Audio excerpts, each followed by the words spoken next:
യുദ്ധഭൂമിയിൽ നടക്കുന്ന പല സംഭവങ്ങളും പുറം ലോകത്തിന് അജ്ഞാതമായി തുടരാറുണ്ട്. എന്നാൽ ചിലപ്പോൾ അപ്രതീക്ഷിതമായ ഇടങ്ങളിൽ നിന്നും നിർണായക വിവരങ്ങൾ പുറത്തു വരാറുമുണ്ട്.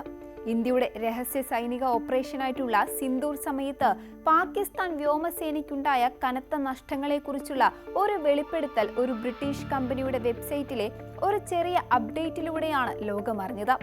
ഈ സംഭവം യുദ്ധരഹസ്യങ്ങൾ പുറത്തുവരുന്നതിന്റെ അപ്രതീക്ഷിത വഴികളെക്കുറിച്ചുള്ള ഒരു പുതിയ ദൃഷ്ടാന്തം നൽകുന്നു. 2025 മെയ് മാസത്തിൽ ഇന്ത്യയും പാകിസ്ഥാനും തമ്മിൽ 88 മണിക്കൂർ നീണ്ടുനിന്ന ഒരു തീവ്ര സൈനിക സംഘർഷം അരങ്ങേറി. ഓപ്പറേഷൻ സിന്ദൂർ എന്ന പേര് നൽകപ്പെട്ട ഈ ഓപ്പറേഷനെ കുറിച്ച് ഇന്ത്യൻ വ്യോമസേന മേധാവി air chief marshal AP Singh അടുത്തിടെ ഔദ്യോഗികമായി വെളിപ്പെടുത്തിയിരുന്നു. ഈ സംഘർഷത്തിനിടെ ഇന്ത്യയുടെ അത്യാധുനിക S-400 ട്രൈഗ്രാം എയർ ഡിഫൻസ് സിസ്റ്റം ഉപയോഗിച്ച് 5 പാകിസ്ഥാൻ യുദ്ധവിമാനങ്ങൾ വെടിവെച്ചിട്ടതായി അദ്ദേഹം സ്ഥിരീകരിച്ചിട്ടുണ്ട്. റഷ്യയിൽ നിന്നും 2018 സ്വന്തമാക്കിയ S-400 400 മീറ്റർ വരെ ദൂരപരിധിയിലുള്ള ലോകത്തിലെ ഏറ്റവും മികച്ച ആകാശ പ്രതിരോധ സംവിധാനങ്ങളിലൊന്നാണ്. ഈ സംഘർഷത്തിൽ ഇന്ത്യയുടെ പ്രതിരോധ ശേഷിയുടെ മികവ് വ്യക്തമായിട്ടുണ്ട്. എന്നാൽ തകർക്കപ്പെട്ട വിമാനങ്ങളുടെ തരം, പൈലറ്റുമാരുടെ വിധി അല്ലെങ്കിൽ മറ്റ് നഷ്ടങ്ങളെക്കുറിച്ചുള്ള വിവരങ്ങൾ പാകിസ്ഥാൻ ഔദ്യോഗികമായി വെളിപ്പെടുത്തിയിട്ടില്ല. ഈ നിശബ്ദത സൈനിക ഓപ്പറേഷനുകളിലെ രഹസ്യ സ്വഭാവത്തിന്റെ ഭാഗമായിരുന്നു. എന്നാൽ ഒരു ബ്രിട്ടീഷ് കമ്പനിയുടെ വെബ്സൈറ്റിലെ ഒരു ചെറിയ അപ്ഡേറ്റ് ഈ രഹസ്യത്തിന്റെ ചുരുളഴിക്കാൻ സഹായിച്ചു. ലണ്ടൻ ആസ്ഥാനമായിട്ടുള്ള മാർട്ടിൻ ബേക്കർ എന്ന കമ്പനിയാണ് ഈ കഥയിലെ അപ്രതീക്ഷിത നായകൻ. 1929 സ്ഥാപിതമായ ഈ കമ്പനി ലോകത്തിലെ ഏറ്റവും മികച്ച എജക്ഷൻ സീറ്റുകളിൽ നിർമ്മിക്കുന്നതിൽ പ്രശസ്തമാണ്.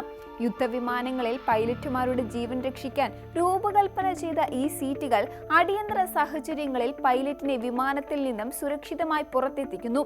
1942 മുതൽ മാർട്ടിൻ ബേക്കർ സീറ്റുകൾ ഉപയോഗിച്ച് 7700-ലധികം പൈലറ്റുമാരുടെ ജീവൻ രക്ഷപ്പെട്ടിട്ടുണ്ട് എന്നാണ് കമ്പനി അവകാശപ്പെടുന്നത്. മാർട്ടിൻ ബേക്കർ അവരുടെ വെബ്സൈറ്റിൽ എജക്ഷൻ സീറ്റുകൾ ഉപയോഗിച്ച് രക്ഷിക്കപ്പെട്ട പൈലറ്റുമാരുടെ എണ്ണം പതിവായി അപ്ഡേറ്റ് ചെയ്യാറുണ്ട്. ഓരോ തവണ ഒരു പൈലറ്റ് അവരുടെ സീറ്റ് ഉപയോഗിച്ച് രക്ഷപ്പെടുമ്പോഴും ഈ എണ്ണം വർദ്ധിക്കുന്നുണ്ട്. ഈ കണക്കുകൾ ലോകമെമ്പാടുമുള്ള വ്യോമസേനകളുടെ വിശ്വസ്തതയ്ക്ക് ഒരു തെളിവാണ്.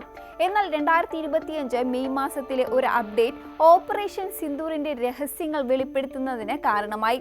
മാർട്ടിൻ ബേക്കർ വെബ്സൈറ്റിലെ കണക്കുകൾ ഓപ്പറേഷൻ സിന്ദൂർ സമയത്ത് പാകിസ്ഥാൻ വ്യോമസേനയ്ക്ക് സംഭവിച്ച നഷ്ടങ്ങളെക്കുറിച്ച് സൂചനകൾ നൽകുന്നതാണ്. അവരുടെ രേഖകൾ എന്തെല്ലാമായിരുന്നു എന്ന് നോക്കാം. 2025 ഏപ്രിൽ 16 പാകിസ്ഥാൻ വ്യോമസേനയുടെ ഒരു മിറാഷ് വിമാനം തകർന്നു. 2 പൈലറ്റുമാർ മാർട്ടിൻ ബേക്കർ എജക്ഷൻ സീറ്റുകൾ ഉപയോഗിച്ച് സുരക്ഷിതമായി രക്ഷപ്പെട്ടു. ഈ സംഭവം 7784-ാമത്തെ രക്ഷാപ്രവർത്തനമായി രേഖപ്പെടുത്തി. 2025 മെയ് 7 അമേരിക്കൻ നേവിയുടെ F/A-18F സൂപ്പർ ഹോർനെറ്റ് വിമാനം തകർന്നു. 2 പൈലറ്റുമാർ രക്ഷപ്പെടുകയുണ്ടായി. കണക്ക് 7788 ഉയർന്നു. അതേ ദിവസം ഫിൻലാൻഡിന്റെ F/A-18C ഹോർനെറ്റ് വിമാനം തകർന്നു. ഒരു പൈലറ്റ് രക്ഷപ്പെട്ടു.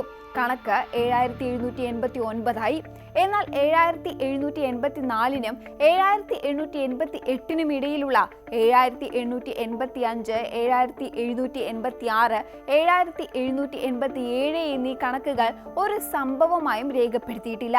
ഈ കാണാതായ കണക്കുകൾ കുറഞ്ഞത് 3 പൈലറ്റുമാർ അജ്ഞാതമായി രക്ഷപ്പെട്ടതിനെ സൂചിപ്പിക്കുന്നു. ഈ സമയം ഓപ്പറേഷൻ സിന്ദൂർ നടക്കുന്ന കാലഘട്ടവുമായി യോജിക്കുന്നു. പാകിസ്ഥാൻ വ്യോമസേന ഉപയോഗിക്കുന്ന പ്രധാന യുദ്ധവിമാനങ്ങളിൽ JF-17 thunder, F-16 fighting falcon എന്നിവ ഉൾപ്പെടുന്നു. ഈ വിമാനങ്ങളിൽ മാർട്ടിൻ ബേക്കർ നിർമ്മിച്ച എജക്ഷൻ സീറ്റുകളാണ് ഉപയോഗിക്കുന്നത്. എന്നാൽ ചൈനീസ് നിർമ്മിത J-10 വിമാനങ്ങളിൽ മറ്റൊരു തരം എജക്ഷൻ സീറ്റുകളാണ് ഉപയോഗിക്കുന്നത്. ഓപ്പറേഷൻ സിന്ദൂർ സമയത്ത് തകർക്കപ്പെട്ട 5 വിമാനങ്ങളിൽ 3 എണ്ണത്തിലെ പൈലറ്റുമാർ മാർട്ടിൻ ബേക്കർ സീറ്റുകൾ ഉപയോഗിച്ച് രക്ഷപ്പെട്ടിരിക്കാമെന്നാണ് ഈ കണക്കുകൾ സൂചിപ്പിക്കുന്നത്. ഇന്ത്യൻ വ്യോമസേനയ്ക്ക് ഈ കാലയളവിൽ ഒരു ജാഗ്വാർ വിമാന പരിശീലനത്തിനിടെ നഷ്ടമായിരുന്നു. എന്നാൽ ഈ സംഭവത്തിൽ പൈലറ്റുമാർ രക്ഷപ്പെട്ടിട്ടില്ല. അതിനാൽ മാർട്ടിൻ ബേക്കർ കണക്കുകളുമായി ഇതിന് ബന്ധമില്ല. ഇത് ഓപ്പറേഷൻ സിന്ദൂറിനിടെ പാകിസ്ഥാൻ വിമാനങ്ങൾ തകർക്കപ്പെട്ടതിന്റെ സൂചനകൾ ശക്തിപ്പെടുത്തുന്നു. ഇന്ത്യയുടെ S-400 ട്രൈഗ്രാം സിസ്റ്റം ഓപ്പറേഷൻ സിന്ദൂറിന്റെ വിജയത്തിന് കാരണമായിട്ടുണ്ട്. 400 കിലോമീറ്റർ വരെ ദൂരത്തുള്ള ലക്ഷ്യങ്ങൾ കണ്ടെത്തി തകർക്കാൻ ശേഷിയുള്ള ഈ സംവിധാനം യുദ്ധവിമാനങ്ങൾ, ഡ്രോണുകൾ, മിസൈലുകൾ എന്നിവയെ പ്രതിരോധിക്കാൻ കഴിവുള്ളതാണ്. 2021 ഇന്ത്യയിൽ വിന്യസിച്ച ഈ സിസ്റ്റം പാകിസ്ഥാൻ, ചൈന എന്നിവയുടെ അതിർത്തികളിൽ ഇന്ത്യയുടെ പ്രതിരോധ ശേഷി വർദ്ധിപ്പിച്ചിട്ടുണ്ട്. ഓപ്പറേഷൻ സിന്ദൂറിൽ ഈ സംവിധാനം 5 Pak വിമാനങ്ങളെ തകർത്തതായി AP Singh വെളിപ്പെടുത്തിയിട്ടുണ്ട്.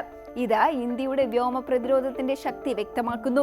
Martin Baker company ഔദ്യോഗികമായി ഈ സംഭവങ്ങളെക്കുറിച്ച് പ്രതികരിച്ചിട്ടില്ല. എന്നാൽ അവരുടെ വെബ്സൈറ്റിലെ കണക്കുകൾ ഓപ്പറേഷൻ സിന്ദൂറിനിടെ പാകിസ്ഥാൻ വ്യോമസേനയ്ക്കുണ്ടായ നഷ്ടങ്ങളെക്കുറിച്ച് ഒരു വ്യക്തമായ ചിത്രം നൽകുന്നു. ഈ വിവരങ്ങൾ യുദ്ധത്തിന്റെ രഹസ്യങ്ങൾ പുറത്തുവരുന്നതിന്റെ അപ്രതീക്ഷിത വഴികളെ ഓർമ്മിപ്പിക്കുന്നതാണ്. പാകിസ്ഥാൻ ഈ നഷ്ടങ്ങളെ ഔദ്യോഗികമായി സ്ഥിരീകരിക്കാത്തതിനാൽ ഈ കണക്കുകൾ സൈനിക ചരിത്രത്തിൽ ഒരു നിഗൂഢതയായി തുടരുന്നു. ഓപ്പറേഷൻ സിന്ദൂർ ഇന്ത്യയുടെ സൈനിക ശക്തിയും ആധുനിക സാങ്കേതിക വിദ്യയും വെളിപ്പെടുത്തുന്ന ഒരു സുപ്രധാന സംഭവമാണ്. മാർട്ടിൻ ബേക്കർ കമ്പനിയുടെ വെബ്സൈറ്റിലെ ഒരു ചെറിയ അപ്ഡേറ്റ് ഈ ഓപ്പറേഷന്റെ രഹസ്യങ്ങൾ പുറത്തുവിട്ടു. ഈ സംഭവം ആധുനിക യുദ്ധത്തിൽ സാങ്കേതിക വിദ്യയുടെയും വിവരങ്ങളുടെയും പങ്ക് എത്രമാത്രം നിർണായകമാണ് എന്ന് വ്യക്തമാക്കുന്നു. ഭാവിയിൽ ഇത്തരം അപ്രതീക്ഷിത വെളിപ്പെടുത്തലുകൾ സൈനിക ഓപ്പറേഷനുകളെ കുറിച്ചുള്ള കൂടുതൽ വിവരങ്ങൾ പുറത്തു കൊണ്ടുവരുമോ എന്ന് കാത്തിരുന്ന് തന്നെ കാണാം.